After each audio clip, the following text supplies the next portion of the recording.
Good evening and good morning, everybody, and welcome to this Glass Brain interview. And I'm very, very fortunate that Dr. Peter Fox has graciously consented to do another live interview with me. And let me give you a brief bio on him before we get him to come in and join us. And he gained his BA in liberal arts at St. John's College in Annapolis, Maryland. And after that, and here he is, and after that, he did his MD at the Georgetown University School of Medicine in Washington, D.C., and then did not one, but two internships, one in internal medicine at Duke University Medical Center, and the second one in neurology at Washington University Medical Center. Then he is a academician, an academic clinician.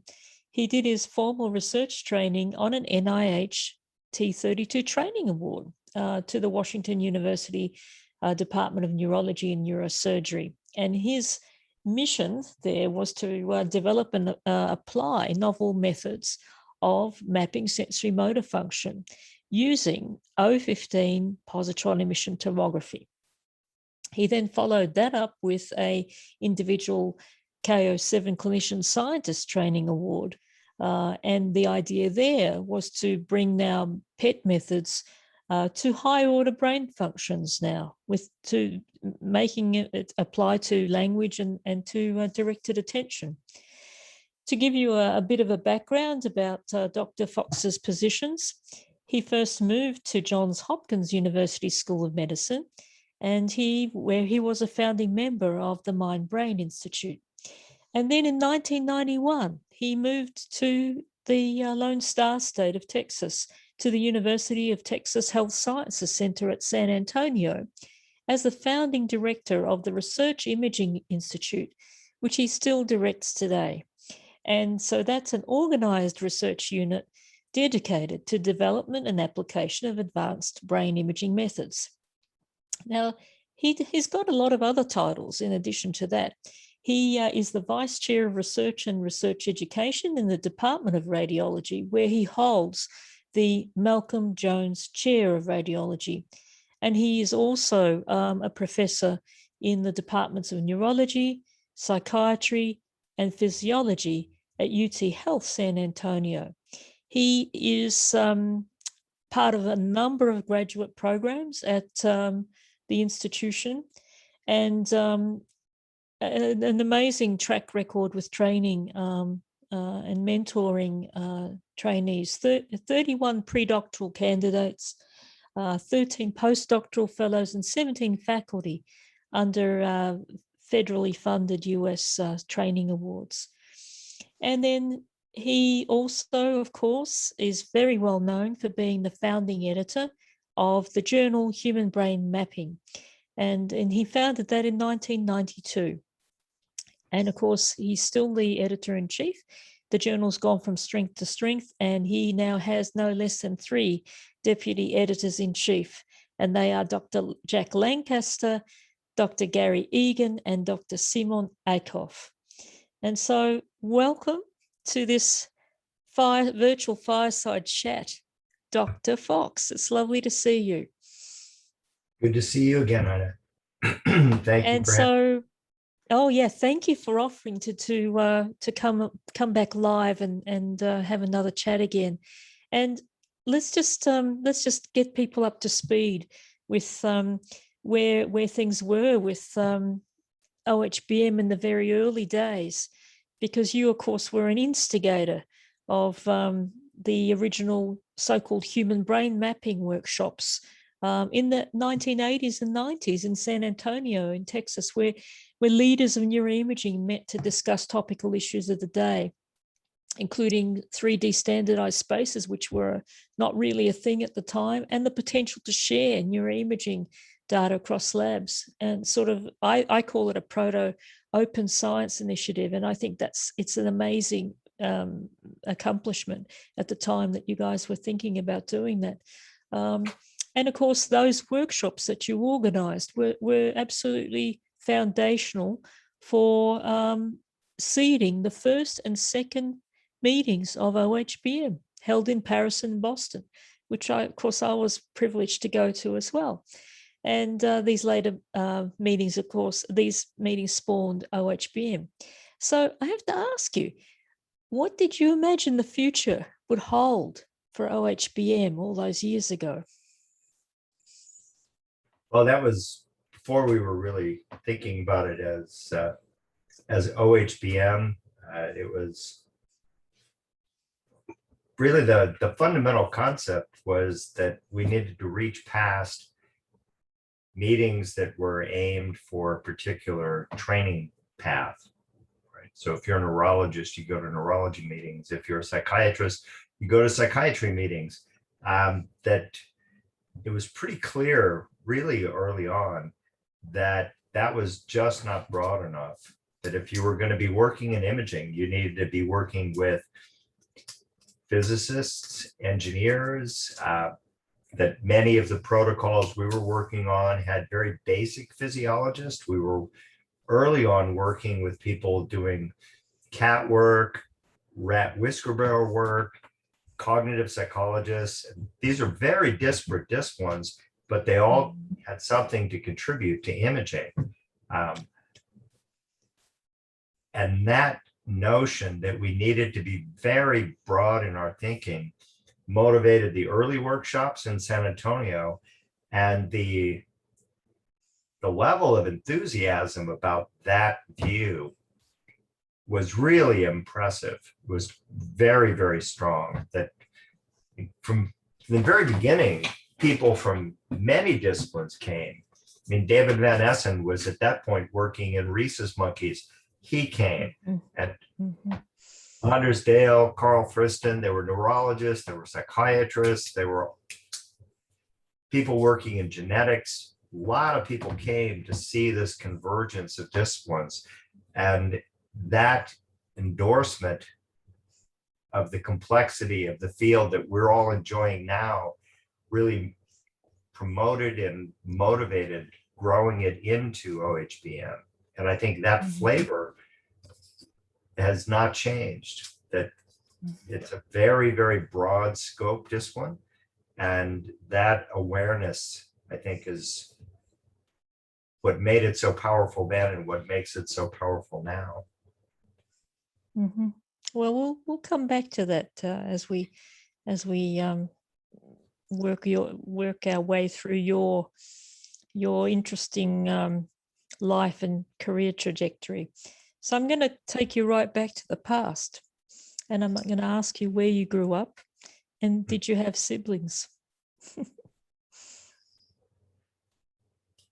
Yes, I had a lot of siblings. So there were 6 of us in the sib shift. My background is Catholic, and so my parents either didn't know what was making all these kids, or they weren't about it. But there were 6 of us, just like one year after another. So Oh my goodness. my oldest brother is 2 years older than me, and my older sister is 1 year, and then it just like tick, tick, tick, tick, tick. So one thing that I thought about after knowing that you might ask that question. So here's something you can process. If you divide 6 kids up into 3 groups of 2, the oldest 2 have 0 children between them. They've already been parents. The youngest two have a pretty normal average. They have 4 between the two of them. So just, like one for the mom, one for the dad, right? And so the middle one, that my younger sister and I, we have 10 between us.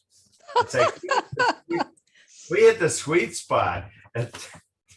So if you're in a big sib ship, my prediction would be that is that the older ones have had plenty. The younger ones are more on the normal end, and the ones in the middle really like it. So I really like being part of a big sib ship and was doing my best to replicate it. I fell short, but Oh my goodness, meal times must have been chaotic in the household. It was the quick or the starving. no, they were very orderly. Oh, okay. They were very orderly. My mother worked, she was a pediatric intensive care nurse and generally did the 3 to 11 shift. And so the meals with instructions were left. And so it was community service that we would clean, prepare the food. My dad would come home in time for it to be double checked, quality controlled and served. But it was, yeah, no, they were not disorderly at all. They were military. That's okay. So this was a tight ship then, literally, wasn't it? Because you have a Navy history, right? yeah. My dad was in the Navy. He was military medicine, and actually, long time ago, very long. So I was dating somebody who was also a Navy brat, and my youngest brother was acting not really up to speed. My parents weren't home, that my girlfriend was visiting, and my youngest brother was acting badly. And I said, like, you're just gonna have to go to your room. And he went. And my date said, what just happened? It's like, oh no. The oldest is in charge. I'm in charge, right? And so I said, go to your room. He went. And yeah, there was jaw dropping. So it was a very tight ship. Well, that's it sounds like that held you in good stead for what you're doing now over all these years with running a big team. So I honestly do expect them to do what I tell them, but okay. Well, all right. So what did you want to do when you grew up? When you were a kid? so very early on, I knew I wanted to be a physician. I thought I wanted to do ENT, but by the time I got to college, I'd seen my dad, who was an interventional cardiologist, really one of the first. He was very advanced in what he was doing. And that was pretty interesting. But in college, I got very, very much involved in epistemology and theory of knowledge, and really wanted to do some serious explorations, given that I pretty much was committed to doing medicine. I wanted to know how I could use medicine to explore epistemology and how we know things. What's theory of knowledge? How are you using your brain to turn the universe into things? Like, how do you do that? And very much an open question. Now people talk about it as the binding problem. But that general notion became very attractive during college. And so by the time I was starting medical school, I was very focused on clinical neuroscience. So given that you were interested in epistemology, though, that would have drawn you to psychiatry, you would think naturally, right? But you didn't. You ended up going into a neurological kind of a sphere. I don't know if I would have made that leap. That I look at psychiatry as very much involved in emotion dysregulation, and neurology is much more focused on cognition. Mm. And so epistemology is, you could take it either direction, Mhm. but I thought that the constructs in neurology and the disease definitions were cleaner than in Oh psychiatry. yeah, yeah, yeah. I think The both group the patients are fun to work with.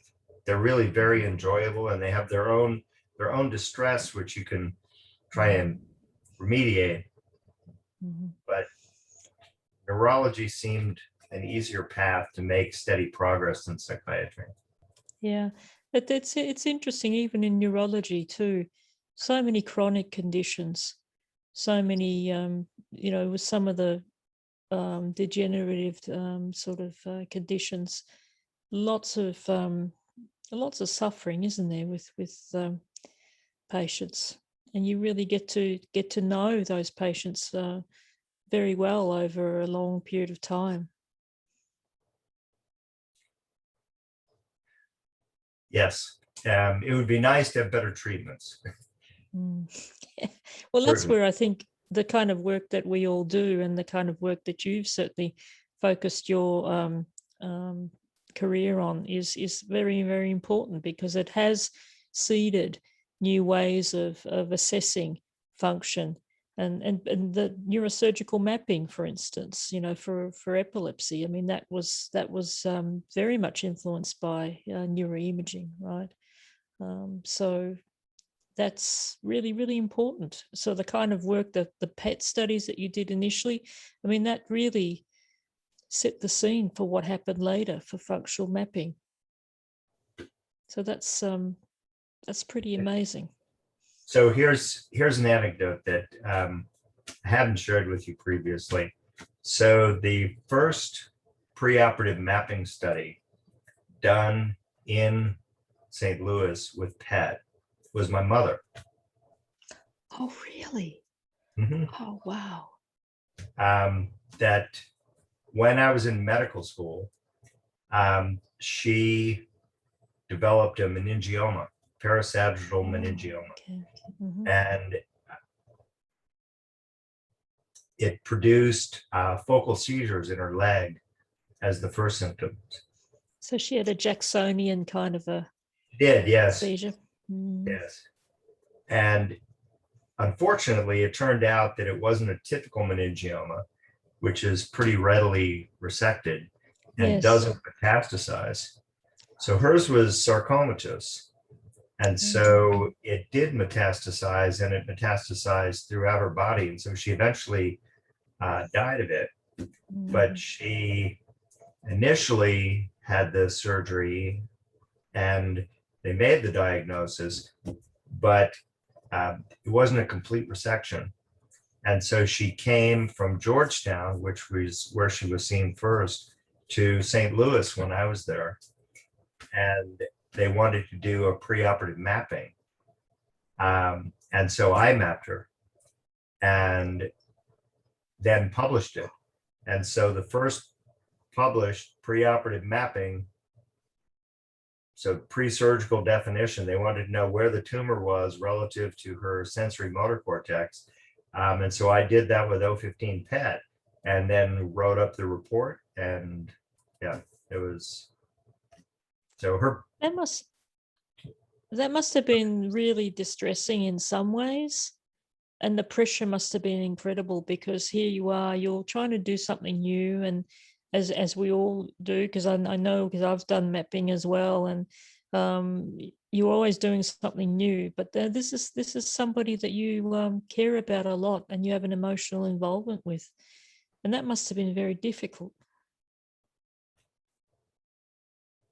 it was, and she understood extremely well what was going on Yeah. and was very cooperative.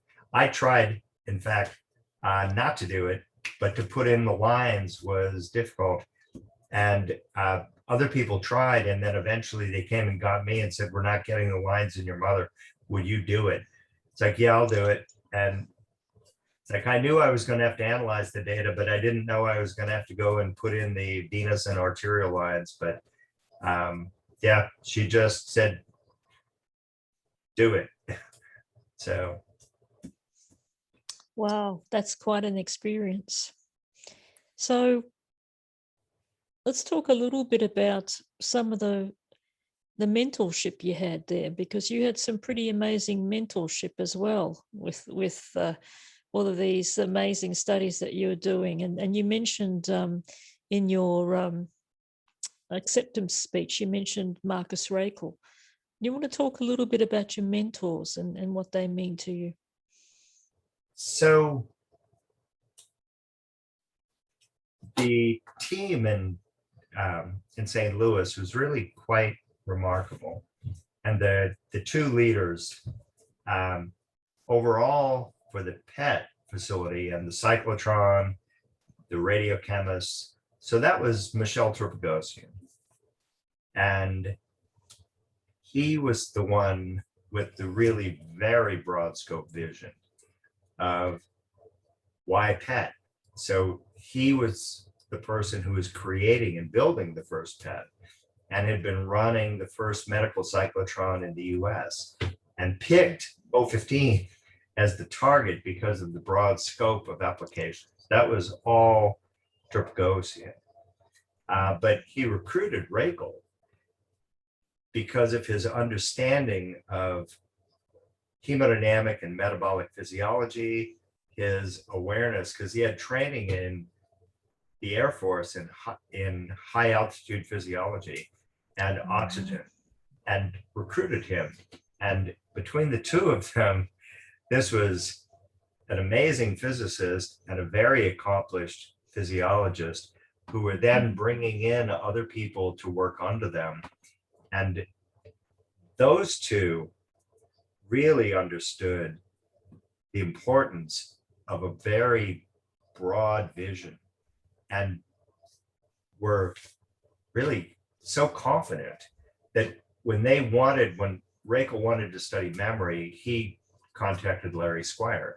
And that when we wanted to study vision, that he brought in David Van Essen, who at that point was just doing work in Rhesus, and he brought in Bella Ulez from Bell Labs, who is working on stereoscopy. That anywhere in the world, if there was somebody who was well known and doing well in a field, there was no hesitancy in contacting them. And that openness to bringing people in from very diverse disciplines, and really just the confidence that what we're doing is important and it's really fundamentally changing the discipline, and invite people in, just let them know.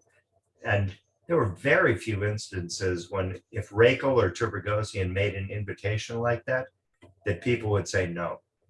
And so it was an environment in which you worked with all kinds of amazing people.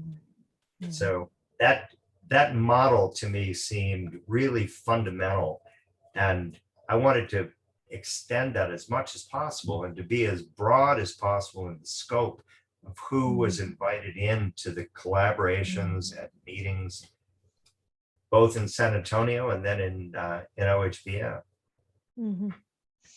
Yeah, and certainly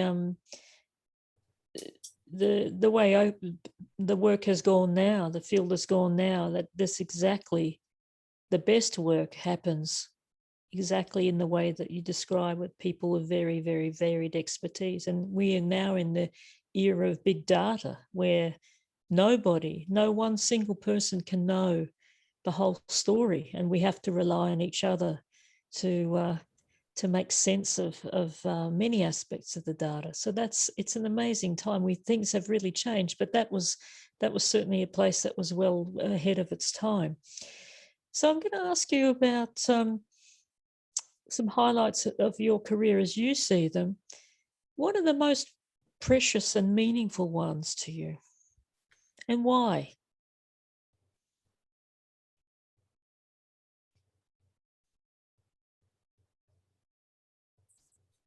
So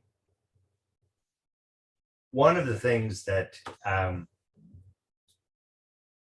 happened, I think many people are aware of this, is that the early studies on oxygen metabolism were extremely controversial. And everyone assumed that the problem was that I was young and ignorant and had just made some fundamental mistake that I either wasn't figuring out or didn't want to admit. And that was the working assumption at meeting after meeting. That, yeah, it was over and over.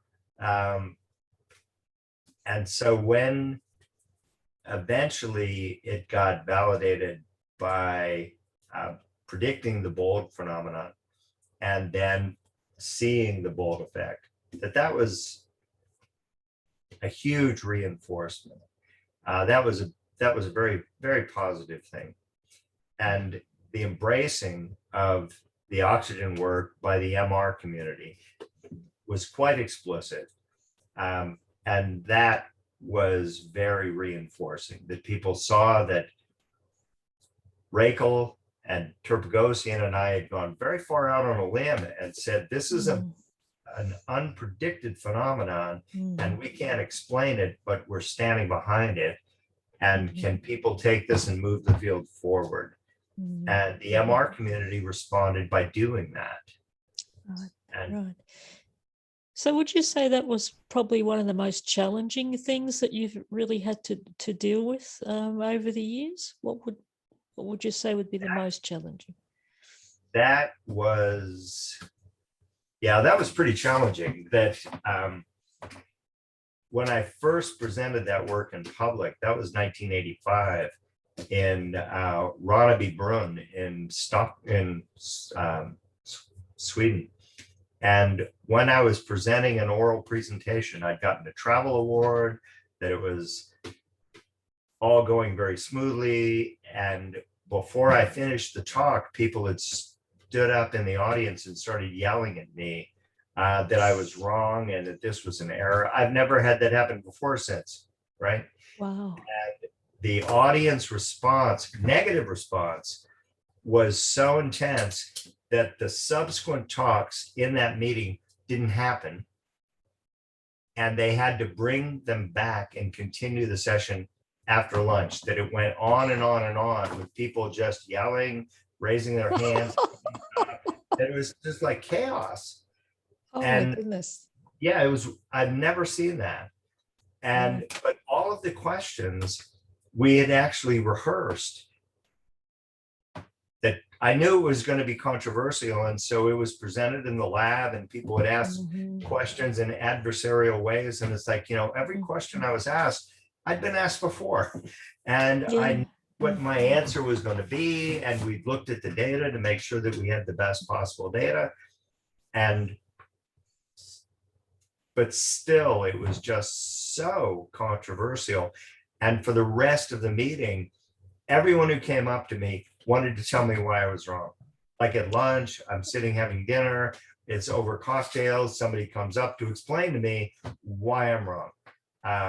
And that actually turned into a series of meetings that at the magnetic resonance in medicine meeting, that Lou Sokoloff and I were invited for a series of like headbutting contests.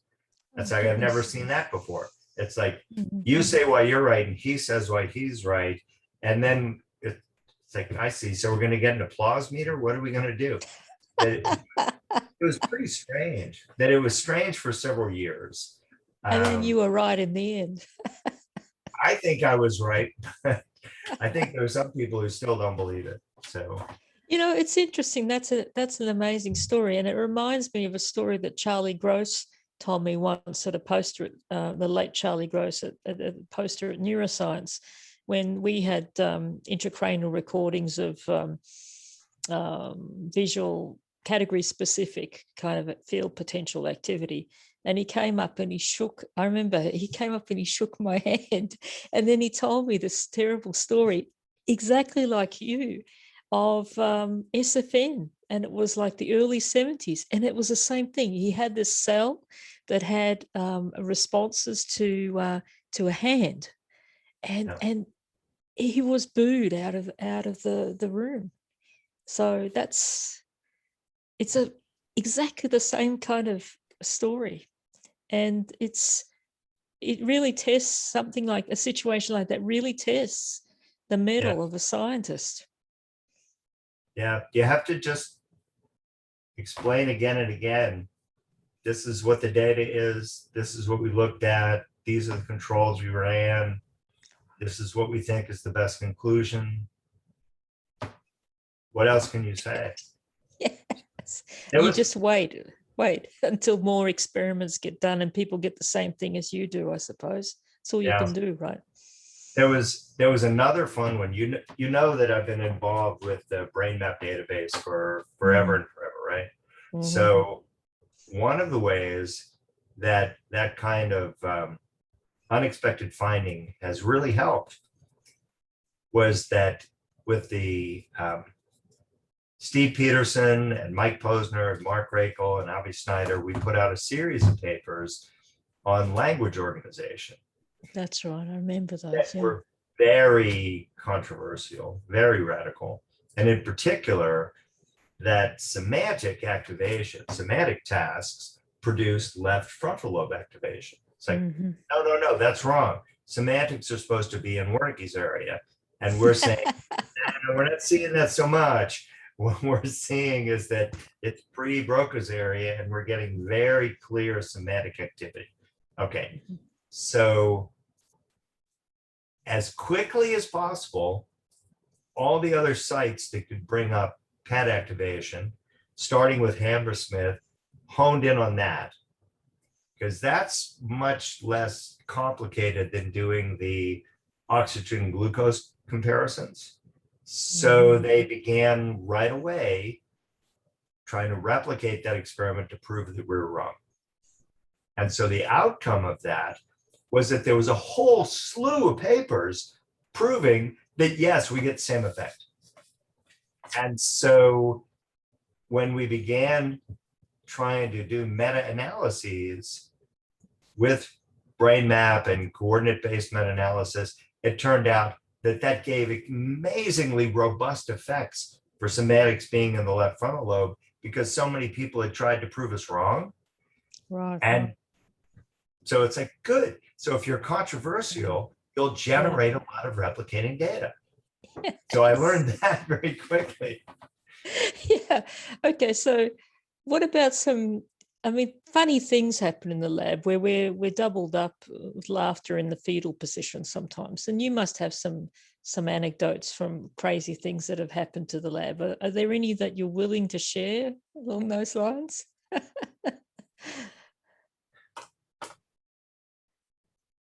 So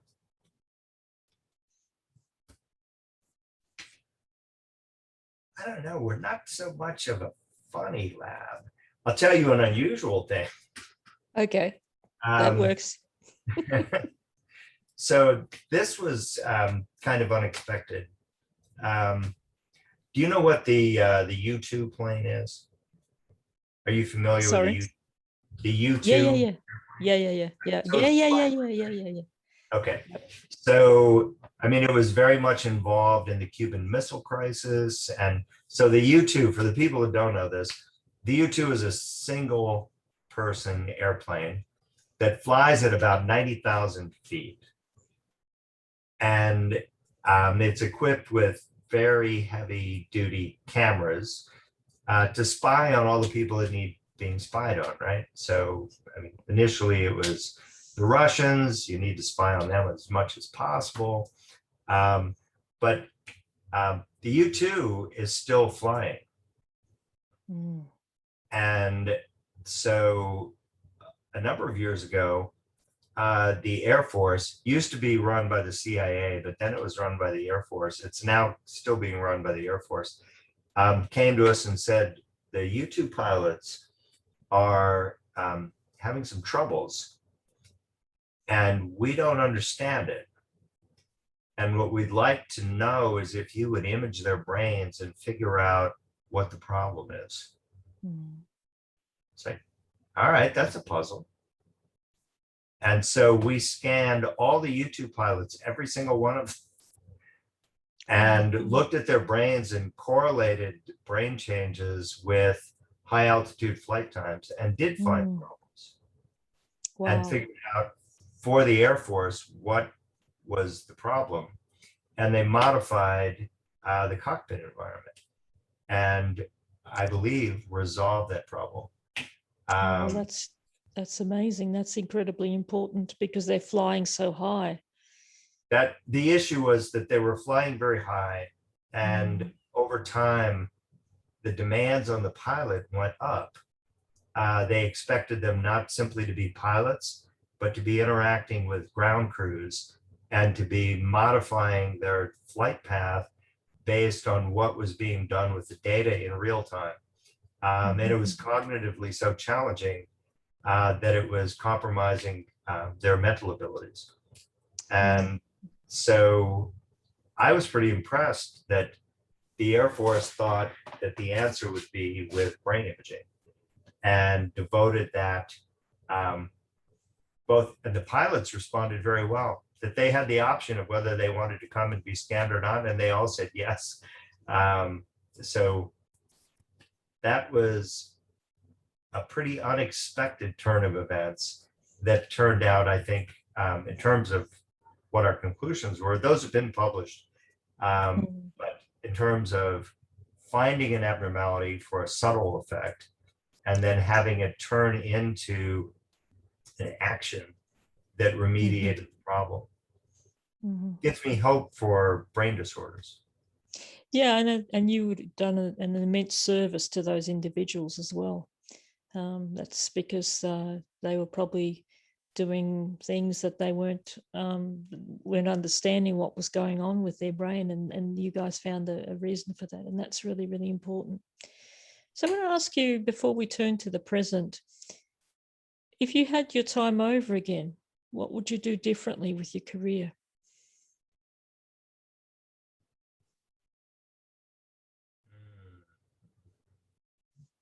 That's a tough one. I thought a lot about doing neurosurgery, and I still work with neurosurgeons a good bit. I've done a lot of preoperative mapping. Um, that'd be a very different career, but neurosurgery is very impactful. And I did look at it very closely. It's very attractive to be able to um, help people one by one to make really significant changes in their individual um, lives. And so I guess I console myself by thinking that maybe by doing brain imaging, that we're not treating at the case by case level, at the person by person level, but maybe we're working at the disease by disease level. And that if we can figure out what the brain abnormalities associated with epilepsy or with depression, with Parkinson's disease, that maybe, even though it's not directed at an individual the way neurosurgery would be, that it's directed at a whole group of people. And so maybe it'll be as impactful as doing that. So Mhm. I still miss that notion. I think I would have liked operating a lot. I like scrubbing. I like helping in ORs. I like that whole experience. So that I regret. Mhm. Yeah, it's interesting. I used to do that too in the OR, and they were amazing times. That's when I learned the most about the brain during doing those mapping studies. I think Yeah. that's I understand exactly why you value that. All right, I'm going to drag you into the present because we've got a few other things we want to cover. And you've always been such a dapper dresser. Look at you now. I mean, you look fabulous. How many bow ties do you actually possess? And do you have favorites?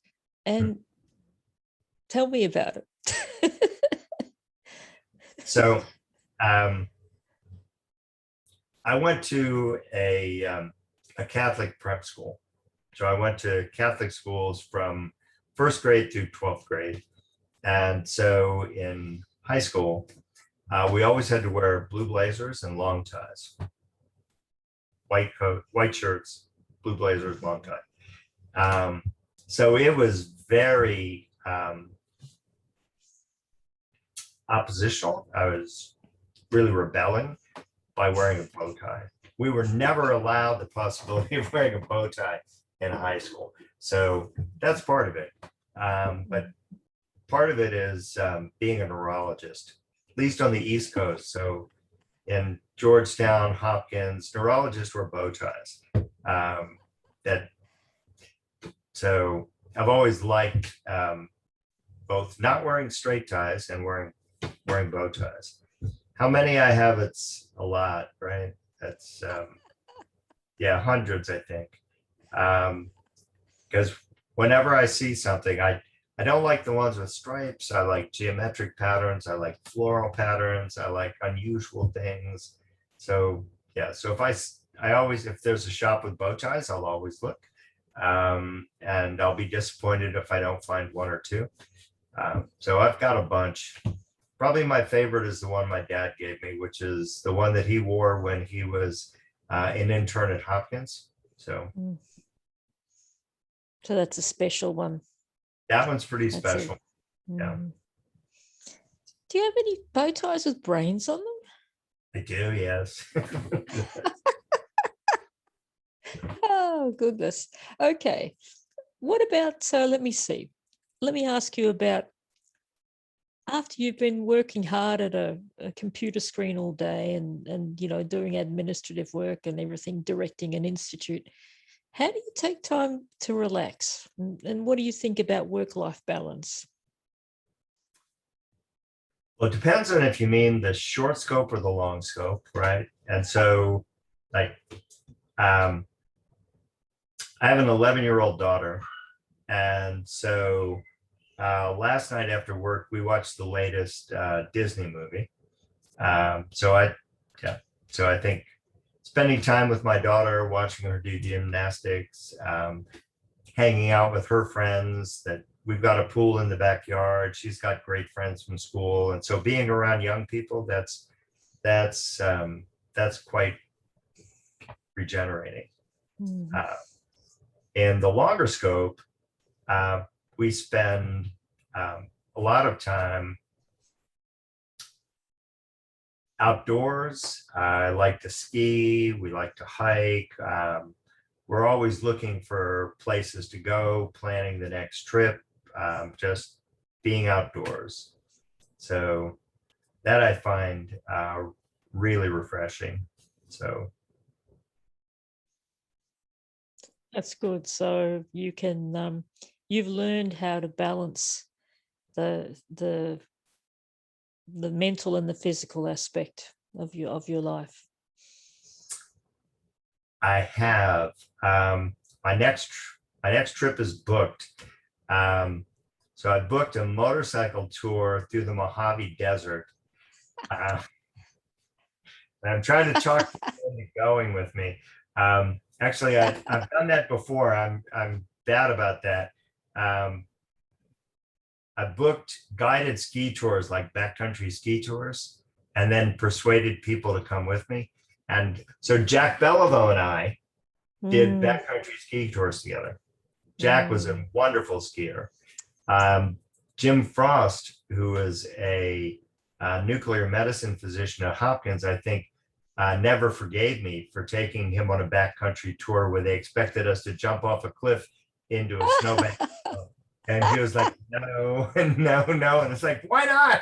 And they said it's okay. So, but yeah, I'll definitely persuade people to do things that they would rather not have done. Well, it sounds like that's worked out well for you anyway.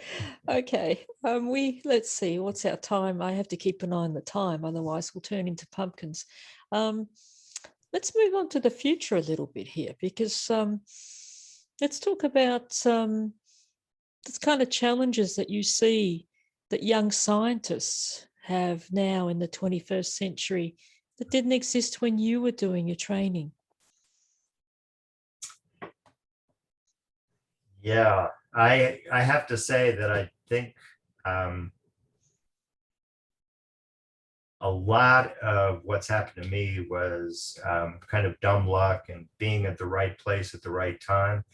And the field then was so uncrowded that I knew I wanted to do mapping. And not many people at the time had that opportunity. And now, I don't know how many, tens, hundreds, a lot of people are doing brain activation study. So it's really much more crowded. So yeah, my heart goes out to people. They're going to have to be much more clever than I was to stand out from the crowd. So I don't know what to tell them other than get very computational and don't skip any math classes. Yeah, that seems to be the thing. I think we're entering a new era. The computational neuroscience skills are going to be very, very important for brain images. So let me ask you, what do you think? How would you define what you would see as an ideal human brain mapper these days?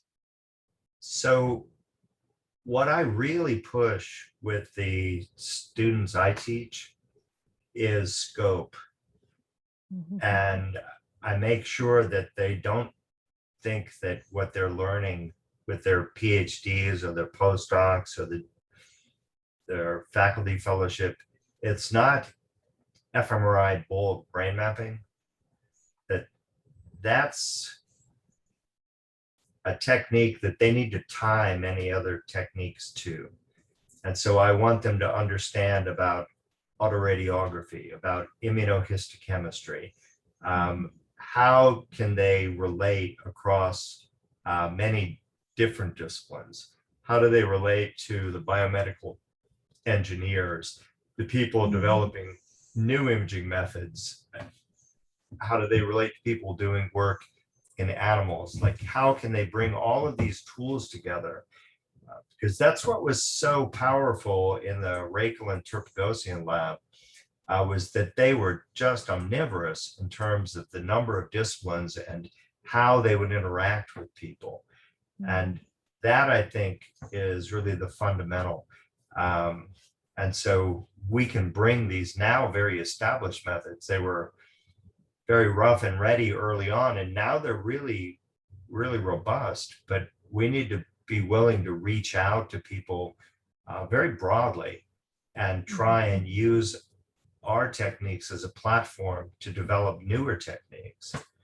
There's a lot of really interesting things going on. I mean, we've just been funded to work in tauopathies and to develop new techniques to study how does tau cause disorders, both primary tauopathies, Parkinson's disease, tau in AD. How do we relate that to the basic physiology? Because that's what we really need to know. And so I think there's a lot of work to do there at the interface between system level neuroscience and imaging neuroscience and very basic cellular physiology. So people need to be very, very broad in that concept. So along those lines, then, what would you say would be in your view, the big game changer in neuroimaging over the course of, say, the next 10 years? Some of the most exciting things that I've seen lately are, in fact, leveraging imaging as a platform. So the kind of work we do with fMRI and PET, and leveraging that to discover new things in terms of genetics. So what are the genetics of these different disorders? So how do we do imaging genomics? How do we take projects like the Enigma project, and how do we use that as a lever down deeper into the underlying disease pathophysiology? How do we take these new serum biomarkers? Can imaging, I mean, we don't do serum biomarkers, but can we validate those biomarkers? Can we show the brain distributions? Like, what can we do to carry the whole field forward, like the field broadly conceived? And so I think we're in a very good way. we're in a good position to do that. Mhm. So really, you're advocating in many ways big data, right? Because that's to really get at those sorts of questions, those really large questions of disease and the polygenic nature of some of those conditions. You need very large data sets, right? I think you need very large human data sets, but you also need very targeted um, animal and even organoid work. That you have to be big at the system level, but you have to be very micro as well. And with imaging sitting in the middle of that. So I don't think we want to go to just big data and large scale human populations. I think we want to be in the middle. Because of all the positive press about imaging and the soundness of the techniques now, we're really in a position where we're fundamental and that people at either extreme can build on that. So we need to embrace that. Yeah, and you mentioned organoids, and I think that's an incredibly exciting area.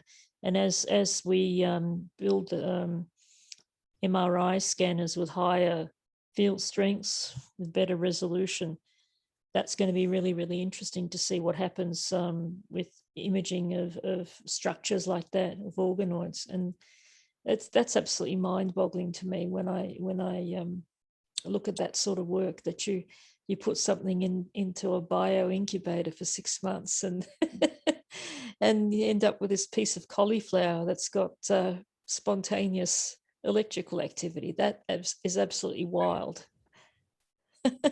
So I think that's an amazing future. You can take those and give them disorders. If you make dopaminergic organoids and you transfect them with tau, um, they will develop, or alpha-synuclein, they will develop disorders. They'll mimic Parkinson's disease or PSP. I mean, this is very important work, and Yeah. the image, particularly the PET imaging, I think is going to inform that very thoroughly.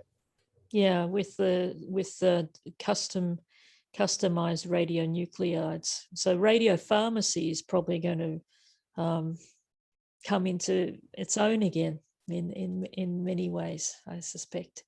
I don't know if you've worked in this area at all, but when we think about big data, so now the chemists are doing in silico modeling using supercomputers to design new drugs, including radio tracers. And so that's all a new area of big data that didn't exist when we were starting in this field, but that's where the tracers are going to come from. It's from computational biology. Yeah, so it's very exciting times that we're living in now. It's a great time to be doing neuroimaging. So I'm going to bring you back now to that 25th anniversary symposium at OHBM in Rome that we were all sitting, and I had the pleasure of sitting next to you on stage at that time. And the late Carl Zillis, of course, had fondly christened that the Dinosaur Symposium. So as you were sitting on the stage that day, what feelings and thoughts did you have?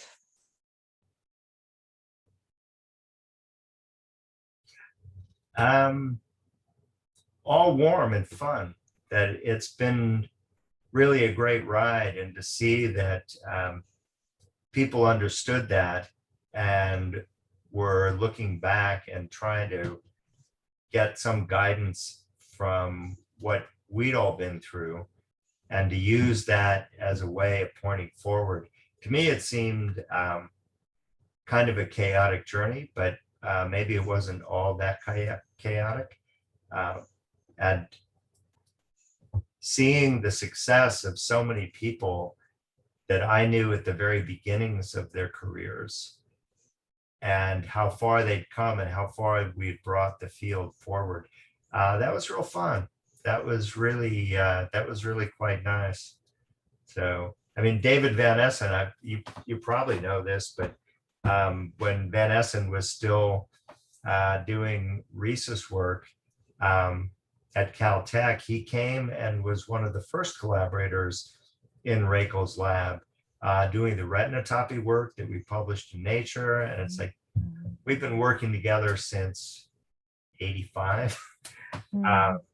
And he's developed things of his own, which are very powerful. And he's running the HCP. And it's like, this Yeah, is it's fun. amazing. Seeing these people that I've Amazing. known for so long doing so many different things, and Yeah. everybody committed to carrying this field forward. That's a great group of people.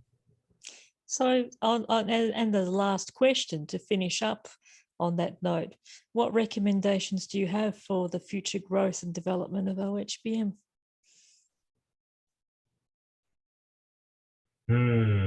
Probably put all the dinosaurs out to pasture and move on. Oh my goodness. And on that note, I think we're going to have to finish up. And I just would like to thank Dr. Peter Fox. It's been an absolute pleasure. I always enjoy interacting with you, and this has just been a labor of love for me. So thank you for your company this evening. Thank you. It's a great pleasure. Thank you, Aina. See you in Glasgow. You will indeed. That's a for sure.